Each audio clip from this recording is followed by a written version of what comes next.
बिस्मिल्लाहिर्रहमानिर्रहीम। अस्सलाम वालेकुम dear students, welcome to my YouTube channel. आज हम करेंगे MT 633 का topic number 36 to 40। I hope so के पिछले टॉपिक्स अच्छे से समझ आ गए होंगे। तो स्टार्ट करते हैं। टॉपिक नंबर 36 में हमने कुछ एलिमेंट्री प्रॉपर्टीज़ पढ़नी है साइक्लिक ग्रुप की। ये हमने अपने पिछले लेक्चर में भी कुछ पढ़ी थी और आज जो है वो मज़ीद इसकी कुछ प्रॉपर्टीज़ को डिस्कस करते हैं। सबसे पहले हमारे पास थ्योरम है कि every cyclic group is an abelian group. तो अबिलियन ग्रुप की डेफिनेशन ऑलरेडी मैं आपको बता चुकी हूँ कि अबिलियन ग्रुप कौन सा ग्रुप होता है जो ग्रुप की सारी प्रॉपर्टीज़ को सेटिस्फाई करता है, और वो कम्यूटेटिव ग्रुप जो भी होता है उसको हम अबिलियन ग्रुप कहते हैं। अब आगे इसका प्रूफ देख लेते हैं। पहले let G be a cyclic group and let a be a generator of G, कि अगर जो है वो जी एक साइक्लिक ग्रुप है और जो भी साइक्लिक ग्रुप होता है उसका एक जनरेटर होता है, और साइक्लिक ग्रुप वो ग्रुप होते हैं जिसको एक ही एलिमेंट जनरेट कर रहा होता है of G, so that G equal to a, मतलब किसका जनरेटर है। और इसको हम इस तरीके से लिखते हैं। ये भी आपको पिछले लेक्चर में अच्छे से समझाया था, और इसकी जो टर्म्स हैं वो एन टर्म तक जा रहा है, और वो जो एन टर्म्स हैं वो हमने इंटीजर्स में से लेनी है। अब हमने फ़र्ज़ किया है कि दो एलिमेंट्स हैं G1 और G2, वो G के हैं और वहाँ पे दो इंटीजर्स एग्जिस्ट करते हैं R और S। और अगर जो G1 है वो इक्वल टू AR है और G2 जो है वो इक्वल टू AS के हैं। ये हमने प्रूव करने के लिए कि ये ग्रुप एक अबिलियन ग्रुप है, हमने ये लेट किया है। G1 and G2 equal to AR and AS, इन दोनों की वैल्यूज़ को हमने लिया। जब बेसिस सेम हो तो पार्ट्स को हम ऐड कर सकते हैं, AR प्लस S और S प्लस आर भी हम इसको लिख सकते हैं, और हम इसको AS एंड RS भी लिख सकते हैं। यानी कि इसको कोई फ़र्क नहीं पड़ता कि हम पहले SR लिखें या RS लिखें, मल्टीप्लाई करने से सेम ही आएगा। तो मीन्स के G1 G2 equal to G2 G1 है, तो हम कह सकते हैं कि ये जो हमारा ग्रुप है ये हमारा एक एबिलियन ग्रुप है। उसके बाद कुछ और इसकी प्रॉपर्टीज़ हैं, उनको भी देख लें। UN, उसके बाद GN, यानी कि जो इंटीजर्स हैं वो सारे भी इसकी साइक्लिक ग्रुप की प्रॉपर्टीज़ हैं। एन यानी कि जो इंटीजर्स हैं वो अप टू n टर्म्स तक जा सकती हैं। उसके अलावा जो रैशनल नंबर हैं अगर उसमें से ज़ीरो को एक्सक्लूड कर दिया जाए तो रैशनल नंबर में भी हर एक जहाँ पे हमारे पास टर्म्स है R स्क्वायर R क्यूब, इनका इन्वर्स भी इसी के अंदर मौजूद है। जो हमें सेट दिया हुआ है इसके अंदर इनका इन्वर्स भी मौजूद है, तो इसका जो जनरेटर होगा वो 1/r हम इसको लिख सकते हैं। R इस ग्रुप का जनरेटर है और 1/r इसका इन्वर्स है जो कि इसमें एग्जिस्ट करता है। सेम इसी तरीके से अगर हम मैट्रिसेस की बात करें तो मैट्रिक जो है वो हमारे पास 2/2 का मैट्रिक है, और जहाँ पे हम n की जगह पे कोई भी इसका इन्वर्स जो है वो लगा के इसको प्रूव कर सकते हैं कि ये भी हमारे पास क्या है कि एक ग्रुप होता है। उसके बाद यहाँ पे एग्जांपल दी गई है, इसका इन्वर्स हमने लिया है। पहले मैट्रिक का स्केयर लिया है, 2 दफ़े इसी मैट्रिक को मल्टीप्लाई किया है, और जब इसका इन्वर्स लिया तो हमारे पास यहाँ पे -2 आ गया था। और जब ये वाले मैट्रिक का हमने इन्वर्स लिया है तो इन इन्वर्स वाले मैट्रिक्स को आपस में मल्टीप्लाई किया है दोनों को, तो यहाँ पे हमारे पास -2, मतलब कि जो इन्वर्स हमने स्केयर लिया उसका इन्वर्स भी एग्जिस्ट करता है, और जो हमारे पास गिवन मैट्रिक था उसका इन्वर्स भी एग्जिस्ट करता है। तो इट्स मीन कि ये ग्रुप ही हमारा एक अबिलियन ग्रुप है। उसके बाद टॉपिक नंबर 37 में भी कुछ इसकी प्रॉपर्टीज़ ही हैं, उनको भी हम देख लेते हैं। बहुत इजी सी हैं, इनको जस्ट एक दफ़ा आपने रीड आउट कर लेना है। डेफिनेशन है कि G is a cyclic if G equal to, यानी कि ए इसका जनरेटर है for some A in ji.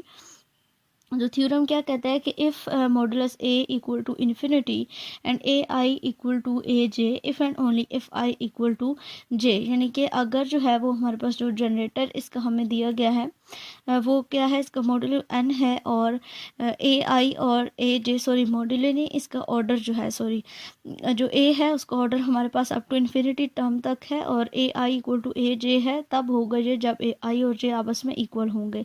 Same इसी तरीके से अगर जो ऑर्डर है a का वो n टर्म्स तक होगा, i j equal to a j, a i equal to a j होगा जब आई जो है if and only if n divides i minus j. और इसी तरीके से a जो है वो हमारे पास एक साइक्लिक ग्रुप होगा जब इसका जो इसके जो होंगे हमारे पास जो जनरेटर होंगे वो सेम एक ही एलिमेंट से जनरेट हो रहा होगा, तो हम इसको कहेंगे कि जी हमारे पास एक साइक्लिक ग्रुप है। फिर इसी तरीके से कोरोलरी 1 है, उसमें कहते हैं कि जो ऑर्डर है ए का वो किसके इक्वल होगा, वो इसका जो एबिलियन ग्रुप हम बनाएंगे, साइक्लिक ग्रुप जो सॉरी होगा, उन दोनों का ऑर्डर जो है वो सेम होगा। और सेकंड में कहता है कि ए के equal to E implies that जो ऑर्डर है वो किस पे डिवाइड्स करता है, वो के को डिवाइड करता है। सेम इसी तरीके से U5 का जो हमारे पास सेट बनता है उसको भी हम इस तरह से बना सकते हैं। वो ओमेगा उसका जनरेटर होता है और हम इसको इस तरह से डिवाइड करके लिख सकते हैं। उसके बाद आगे देखें तो आगे इसी की प्रॉपर्टीज़ हैं, इसी को प्रूफ किया गया है। जो हमें ग्रुप दिया गया था कि 5 को लिया, फिर 5 की पावर 2, 5 की पावर 3, यानी कि जो हमें यहाँ पे मैट्रिक दिया गया था, सॉरी, और सेट दिया गया था, उसी सेट के एलिमेंट्स को हमने लिया और जो हमें यहाँ पे मॉड्यूलर दिया हुआ था उसके हिसाब से हमने इसको जो है वो मल्टीप्लाई किया है। अगर 5 2 लिया है हमने सबसे पहले तो यहाँ पे 10 आएगा।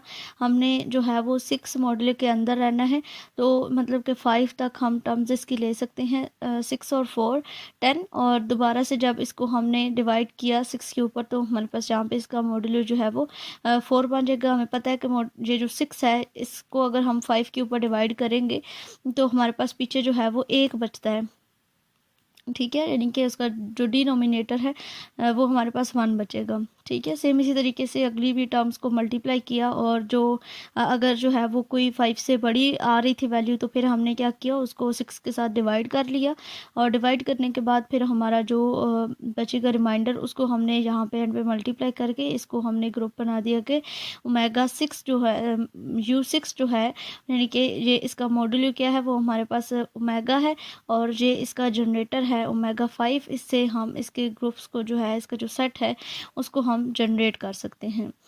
ओके, आगे भी सेम वही इसने चीज़ें बताई हुई है कि ओमेगा स्केयर को फिर इसने ले लिया है, ठीक है। पहले यहाँ पे जो टर्म थी इसमें ओमेगा 5 को लिया था, अब जो है वो ओमेगा स्केयर को लिया है। फिर अगर इसी तरह ओमेगा क्यूब को लें और ओमेगा 4 को लें तो सारी वही टर्म्स हमारे पास आएंगी जो कि इसके अंदर होंगी, यानी कि 5 से छोटी होंगी। अगर इससे बड़ी टर्म आएगी तो फिर हम उसको जिसके अंदर हम इसको कर रहे होंगे उसको डिवाइड करेंगे और जो रिमाइंडर बचेगा वो हम यहाँ पे इसके साथ लिख देंगे।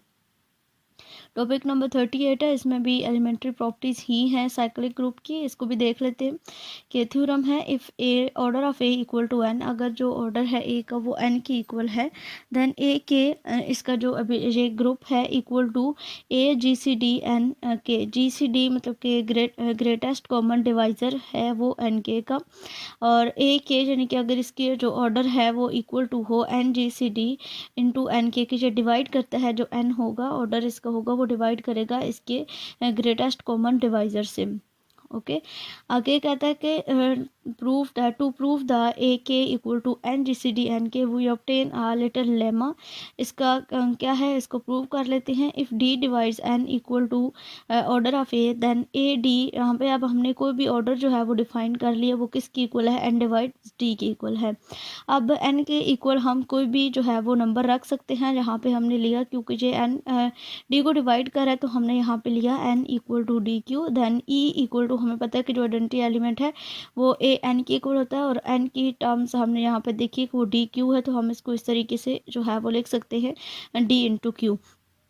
अब जो ए डी है वो लेस दैन और इक्वल टू क्यू के होगा, और इफ़ जो है वो ज़ीरो इज़ लेस दैन आई और I is less than Q हो तो than zero obviously D I और डी क्यू दोनों के लेस दैन होगा, और एन इक्वल टू, और जो ए का ऑर्डर आएगा वो हमारे पास क्या आएगा, एन आएगा। So a d i not equal to e, हमें ये प्रूफ कर लिया कि जो ये हमने चीज़ यहाँ पे लेट की थी वो जो आइडेंटिटी है उसकी इक्वल नहीं है। तो जो ए डी का जो ऑर्डर है वो इक्वल टू क्यू के है, which is N divide D as required, के जो हमें चीज़ रिक्वायर्ड थी वही चीज़ हमने यहाँ पे प्रूफ कर दी। ये जो थ्योरम्स हैं इनकी प्रूफ इस तरह से पेपर में जो है वो ज़्यादातर नहीं पूछे जाते। इनके जो बिल्कुल छोटे छोटे थ्योरम्स होंगे ना, जैसे अब ये थ्योरम बहुत बड़ा है तो जो शार्ट थ्योरम होंगे मैं इंशाल्लाह आपको जो है वो अलग से एक वीडियो बना के इसके जो इम्पोर्टेंट टॉपिक्स हैं वो कवर करवा दूँगी। तो इनको ज़्यादा जो है मतलब इस तरह टेंशन लेके नहीं करना, बहुत ईजी से एक दफ़ा इनको बस आपने जस्ट ना रीड आउट कर लेना है, और जो ज़्यादा इंपॉर्टेंट है उनको फिर आपने जो है वो मैं आपको बताऊँगी तो वो आपने उनको देख लेना है।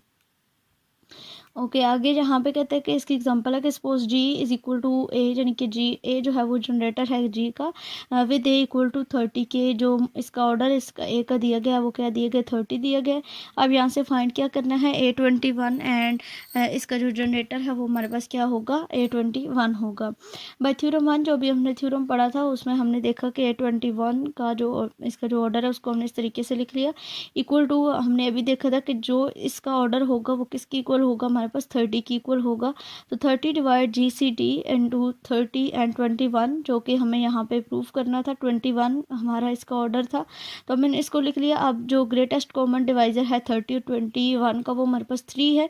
तो जब 30 डिवाइड करेगा 3 से, तो यहाँ पे हमारे पास क्या आ जाएगा, 10 आ जाएगा।